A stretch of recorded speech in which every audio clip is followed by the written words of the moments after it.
Liberty démarre son séjour sous la pluie. Mais rien n'arrête nos aventuriers. Rendez-vous donc à 7h30 à Bastogne, sur la place Macauliffe, pour un petit déjeuner libre, sucré, salé, ou un café express pour les retardataires. Comme souvent, quelques imprévus. Yannick découvre un pneu dégonflé. Mais l'assistance Liberty veille. Merci Christian et Philippe.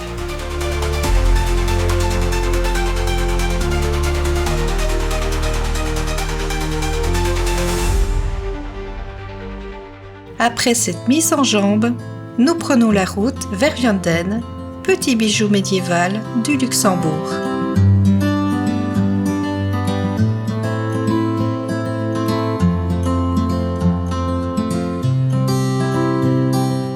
Perché sur son éperon rocheux, le château de Vianden domine la vallée de l'Our, comme un décor dans Game of Thrones, sans les dragons, mais avec une histoire riche. Forteresse du XIe siècle, rénovée au XIXe siècle, résidence des comtes de Vianden. Entre tours, donjons et remparts, chaque pierre raconte une aventure, et nous, guidés, explorons ses secrets.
Le repas nous attend à l'auberge de River.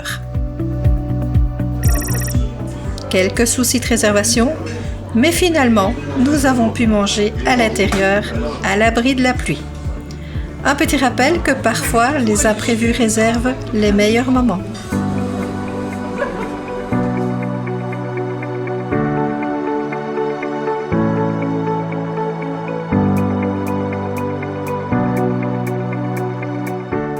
Direction ensuite notre hôtel, le Léger Hôtel à Münzbach, pour les 3 prochaines nuits.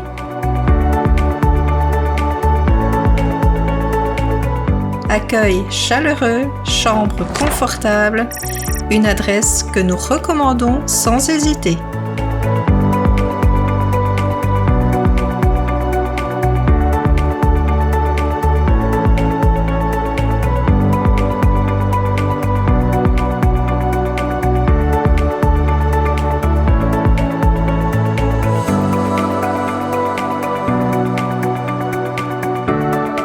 Christine nous propose ensuite une sortie optionnelle aux cascades du Müllertal.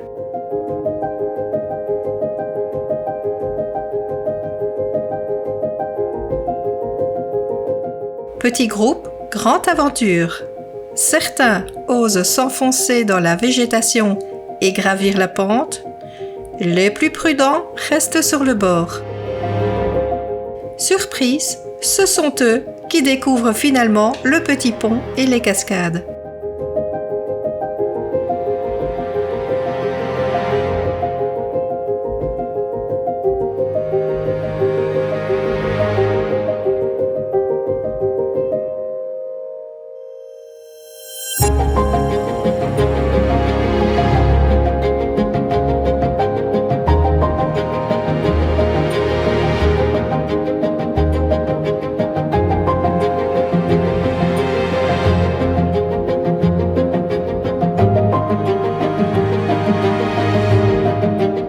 Un endroit magnifique qui clôture en beauté notre première journée. La deuxième journée débute par un départ en douceur depuis le garage de l'hôtel. Les spiders s'alignent, les phares s'allument, la porte s'ouvre.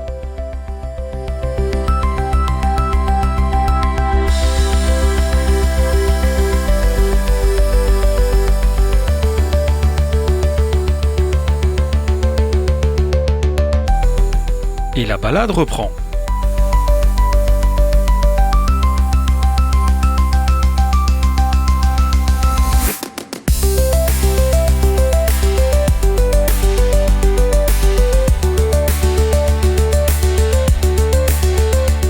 Peu après, nous traversons Einen, un village médiéval.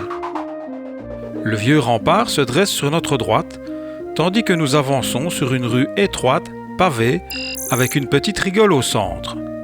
Une traversée rapide, mais qui donne un vrai aperçu de l'ancienneté du village.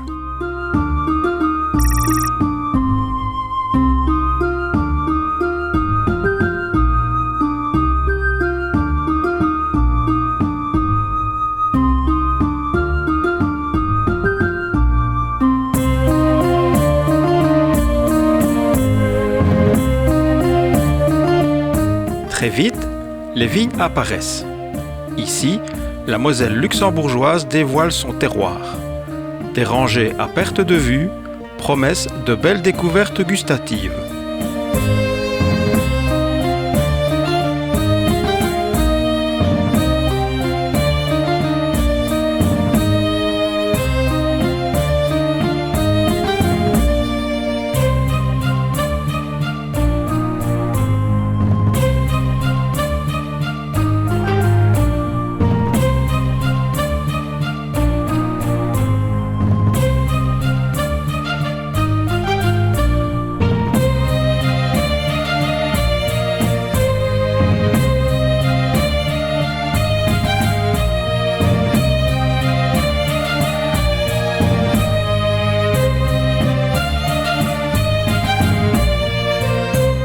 Notre destination du matin, les caves Paul Faber à Wormeldange.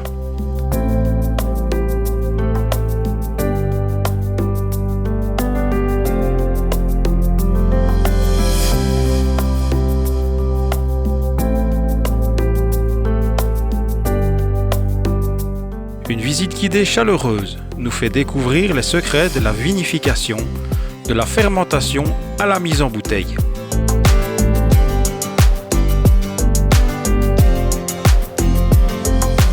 La guide, passionnée et souriante, nous emmène dans les coulisses de ce savoir-faire luxembourgeois. Maintenant, je vous laisse le choix. On va à pied ou je vais élargir votre dégustation de 2 verres. On va à pied. Deux étages.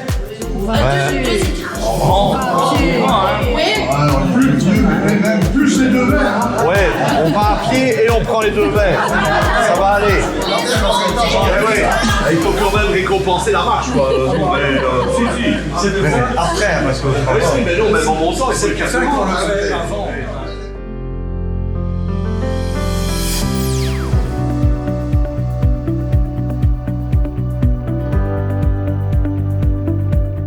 Les presses pneumatiques envoient le jus en cave.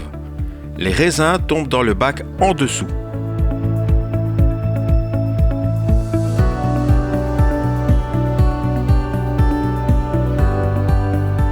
Cuve en inox de 80 000 litres, refroidi en continu pour la fermentation.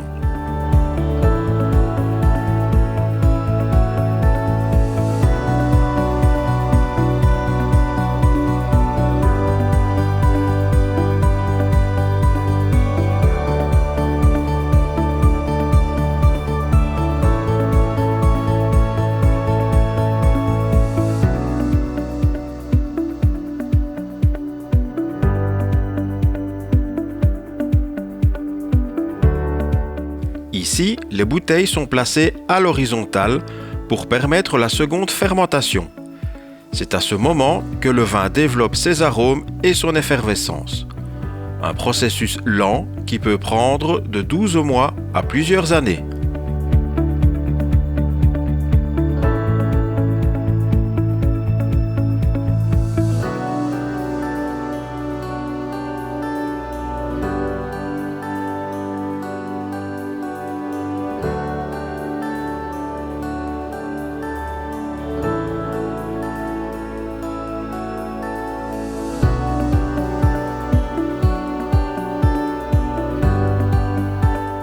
Vient ensuite le moment de la dégustation.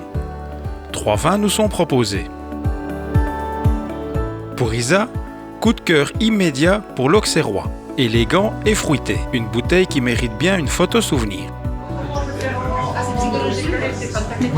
Coucou loulou.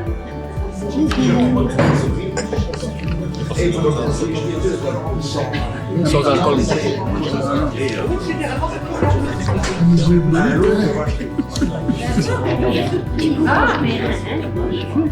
Surprise. J'en ai une. Bon appétit tout le monde. Une surprise, mais boire de l'eau.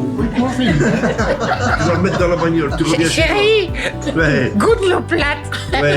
Elle est bonne. Attends, je te la goûte. Donne. L'eau blanche. Il va tout me boire. Il va tout boire. Elle était bon l'eau plate. Je suis madame. Ouais. Pourquoi est-ce qu'ils font des verres à eau beaucoup plus petits que les verres à vin? Pourquoi? Pas que. On ne me voit même pas, alors ça va.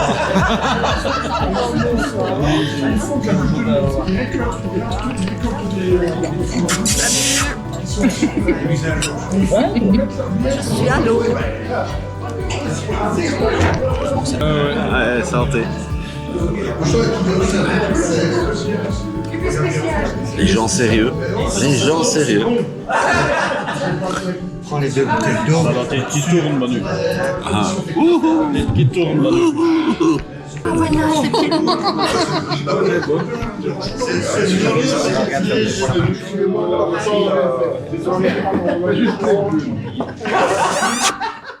Après une pause déjeuner avec des planches simples mais conviviales, nous reprenons la route.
Un petit arrêt improvisé permet au cortège de se reformer.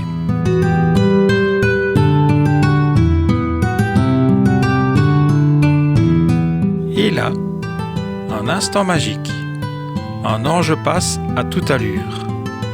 Une sœur, toute vêtue de blanc, son voile flottant dans le vent, une vision aussi brève qu'inoubliable. Direction Echternach. Mais avec une petite surprise. Yannick nous emmène goûter une glace artisanale. Arrêt à la Gelateria Venezia, où un serveur aussi chaleureux que généreux nous prépare même une coupe à la fraise spécialement pour la photo souvenir. l'occasion d'une photo de groupe pleine de sourires et même d'une petite vidéo avec lui sur la route.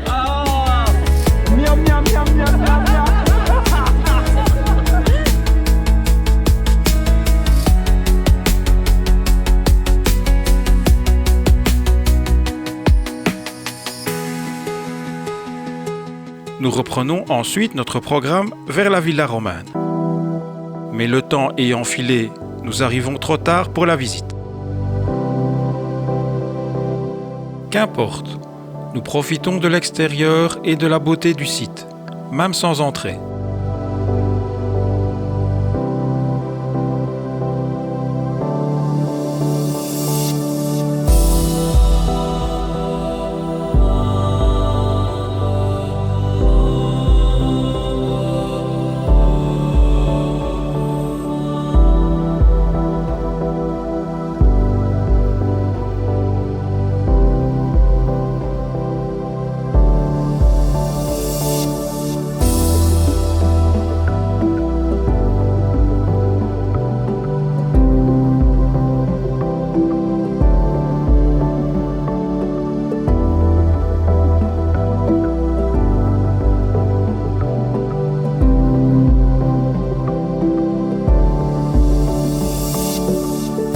La balade se termine par une pause tranquille au lac d'Echternach.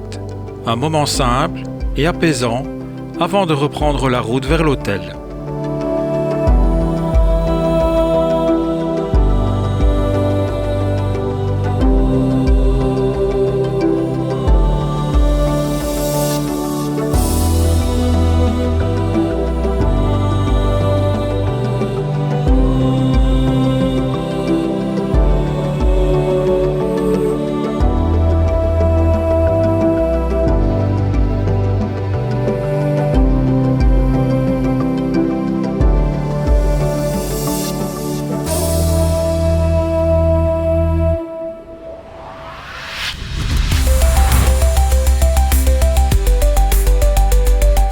Troisième jour de notre aventure au Luxembourg.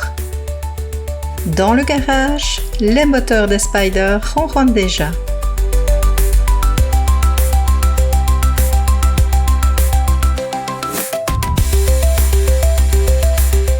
Direction le jardin des papillons à Grevenmacher.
À peine arrivés, on s'est tous sentis comme des enfants dans un conte tropical. Des centaines de papillons virevoltent autour de nous. Certains viennent même se poser sur les épaules ou sur le nez.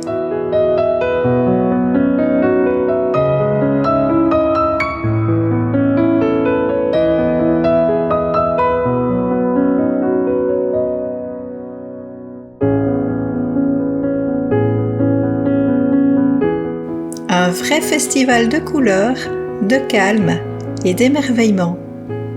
Et je vous le dis, nos joyeux lurons du groupe Liberty se sont sentis comme des poissons dans l'eau.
Mais pas le temps de papillonner plus longtemps.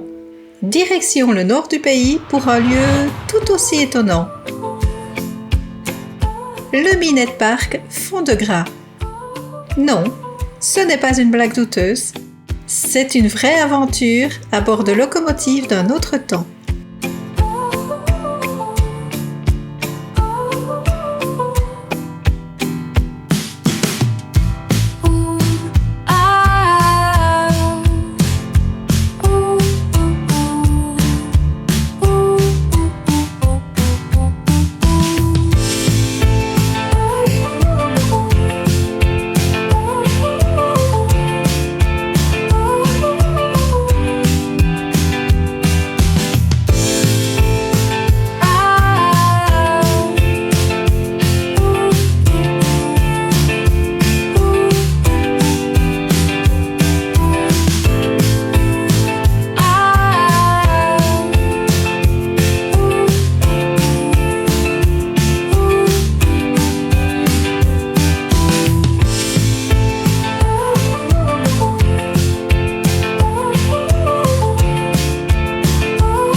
Avant notre aventure ferroviaire, petite halte gourmande au restaurant du site, Bader Giddel.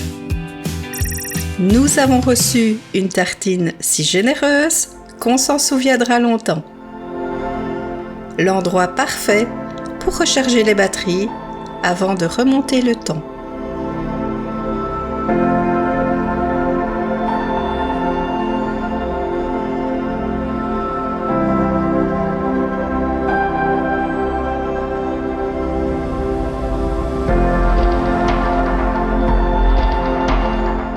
Après le repas, notre guide du Minette Park nous rejoint pour un voyage dans le temps.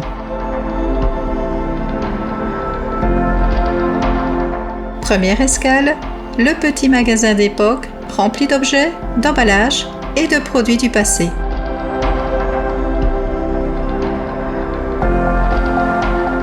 Certains d'entre nous ont eu un petit coup de nostalgie en revoyant les marques de leur enfance.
Puis, direction les anciennes installations minières, là où le fer était autrefois extrait.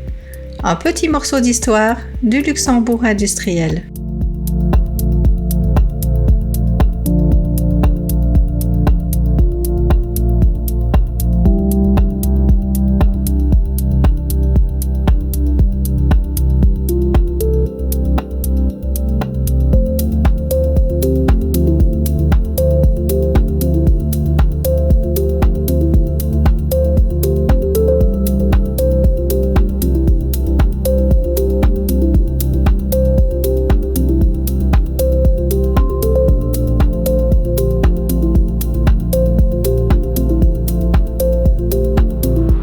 Et enfin, le moment que tout le monde attendait, surtout Hugues, le départ du train 1900.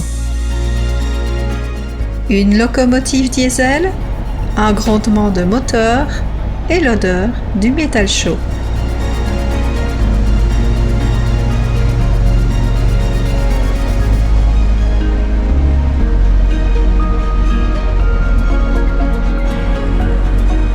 Les yeux de Hugues brillaient comme ceux d'un enfant. Les conducteurs lui ont même offert une place en cabine, juste à côté d'eux. Le rêve absolu pour notre passionné de train.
Mesdames et messieurs, nous arrivons en gare de Pétange. Veuillez descendre pour la pause pipi.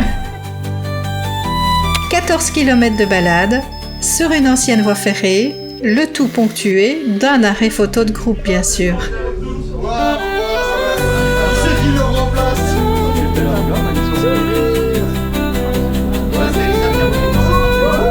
Oui, c'était ici, vous étiez. Et sur le chemin du retour, c'est moi qui ai eu droit à la même expérience. La cabine, les commandes, les explications, un vrai privilège. De retour au site, nous avons terminé la visite par les garages et ateliers où les bénévoles restaurent les locomotives avec passion. Un travail colossal, mais fait avec le cœur.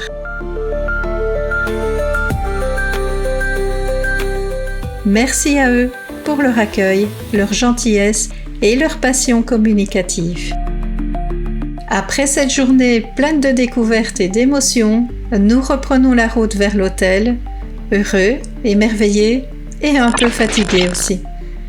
Le soir, dernier dîner tous ensemble, avant le jour du retour. Une page se tourne, mais l'histoire continue.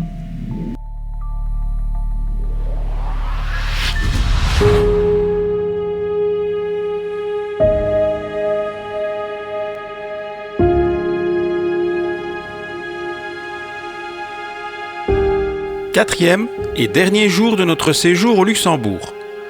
Après un dernier petit déjeuner tous ensemble, chacun remet sa clé, un petit regard en arrière vers l'hôtel. Et certains ont un peu de mal à repartir. N'est-ce pas Yannick? Allez, courage, on reprend la route, direction la Belgique. Enfin, pas tout de suite, parce qu'avant de rentrer, il nous restait encore une belle journée à vivre.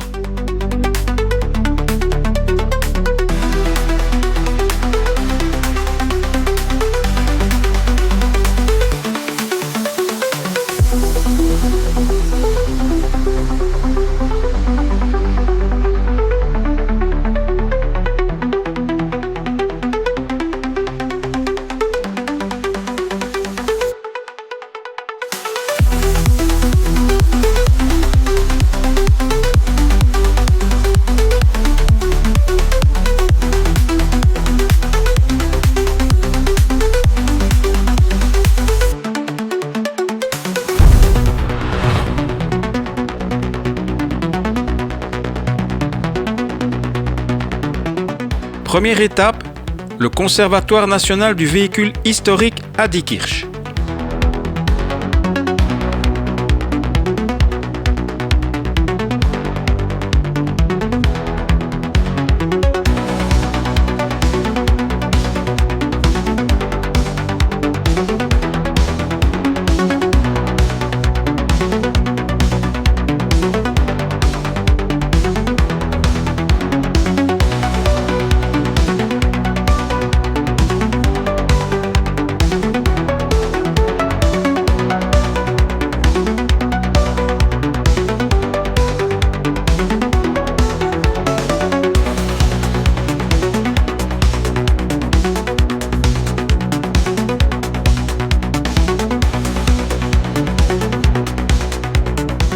Une belle collection de voitures, quelques superbes italiennes et, juste au-dessus, un musée de la bière.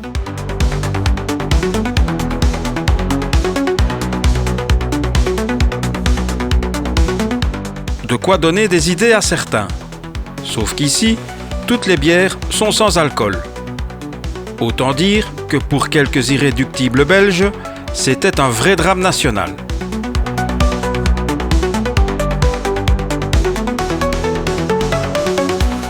Deux d'entre nous sont donc partis en mission terrasse authentique, smartphone en main, à la recherche d'une vraie bière locale. Et évidemment, dès qu'on a su où ils étaient, on les a rejoints.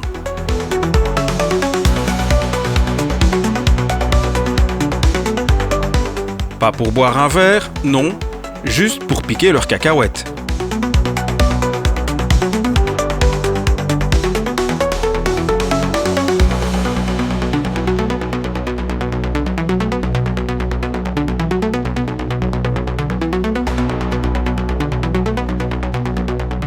Ensuite, direction le restaurant du midi. Et là, surprise, le Beim Trotterbati, un excellent établissement installé dans une maison de retraite spécialisée Alzheimer. On a eu un petit moment de doute en arrivant, mais à table, tout s'est dissipé. Service rapide, plat chaud pour tout le monde et surtout, un vrai régal. Comme quoi, les meilleures adresses se trouvent parfois là où on ne les attend pas.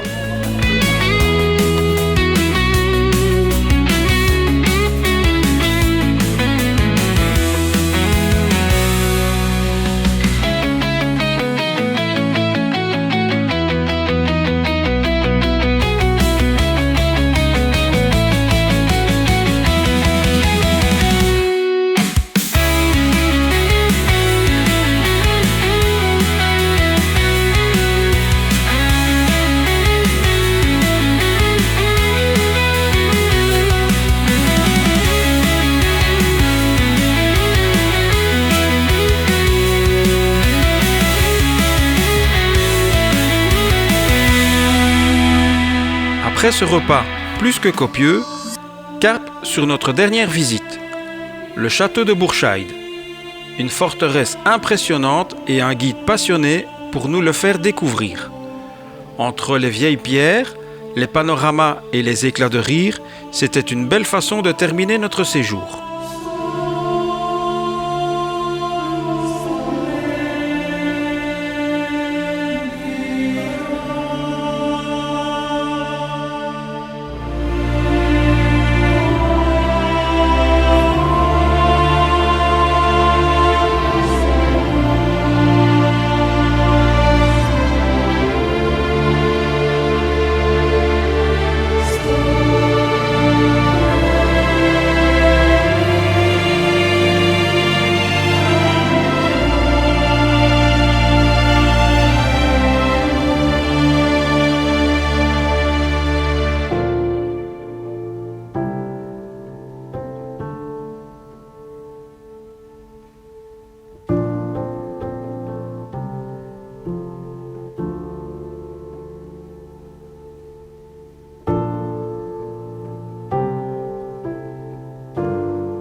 Et puis, le moment qu'on repousse toujours un peu, celui des au revoir.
La dislocation devait se faire à Bastogne, mais la journée avançait déjà bien.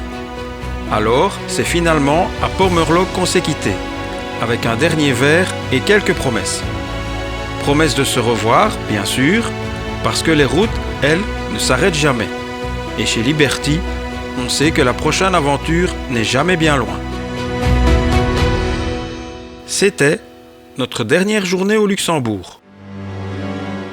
Une aventure pleine de rires, de découvertes et d'amitié. Merci à tous, les participants, pour ces 4 jours inoubliables.